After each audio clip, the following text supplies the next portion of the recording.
Every automotive build, whether it's a proto, resto, feature, or rod, takes a lot more than book smarts. Vision and ingenuity with a bit of improvisation often calls for a build team to toss the book in the can. For the 53 pickup, there's a plan in motion, but no manual ever printed will guide this team from boomer-era design to today's high-tech realm. You know, for a group of guys that don't do this for a living, they're not doing so bad. I mean, most of these guys drive forklifts and work at the service counter during the week. This is just a hobby. And they're going to take this project places where you wouldn't think an amateur would go.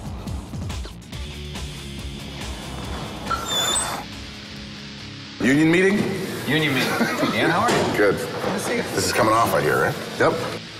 It's a fact of restoration life. Once you've put something on, be prepared to take it off. Again and again. Eventually, you get good at it. When you hear me say this is a bitchin' firewall, I'm not actually using some bad language. The company is called Bitchin' Industries, and they make this firewall. Kind of cool. Or bitchin'. You can't expect car guys to be politically correct all of the time. Well, this firewall actually has been reshaped to accommodate a V8. The original motor was a little tiny skinny 6-cylinder, and the V8's probably about 3 or 4 times as wide, and you need a lot more clearance in the back. The first thing we did was basically just get a rough layup of it and basically did a rough cut of the original firewall just to get enough clearance so that we could put the new firewall against the old firewall. The first cut can't be overly aggressive. The purpose is just to get us in the zone. We'll peel back the original tin slowly to get a snug fit later. There you go. All right. The measurement on the actual recessed firewall was 11¼ inches up from the bend.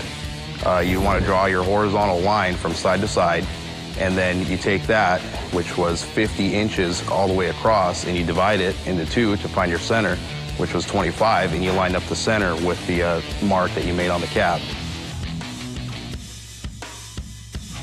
We use clecos to hold it in. A cleco is a metal fastening device from the aircraft industry that allows you to mount the piece of metals together, and a very firm connection.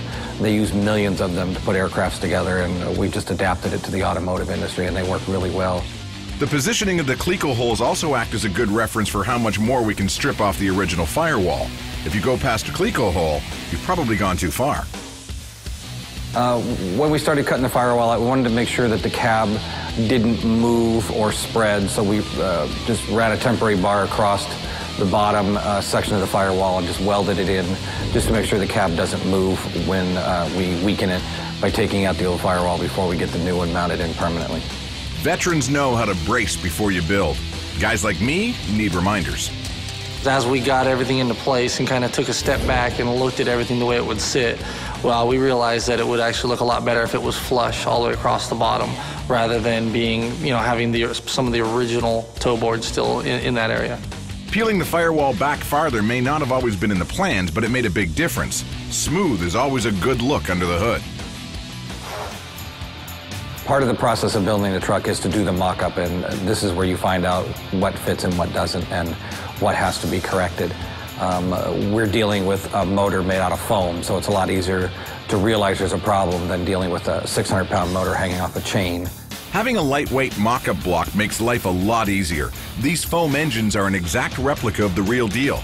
Because of that, we're able to determine clearance issues and the placement of components like the transmission support and engine mounts. Before foam blocks, you'd see engines dangling from block and tackles for months in neighborhood garages. That's some nostalgia we'll take a pass on. We were having a little problem with the engine mounts that came from TCI. The mounts were just a standard mount they offer, and this being the first prototype off the line, we had to get a hold of them and see about getting some new mounts made specifically for this frame. Well, the power vent, originally it had a handle, the ratcheting mechanism, and it was manual. Now we're going to put the electric motor in it that is going to make it go up and down with a little push of a button. Right. And now it has a little electric motor on it. You push a button and it moves it up and down. Typical builder's day. Some things worked, some things didn't, and other things just went up and down.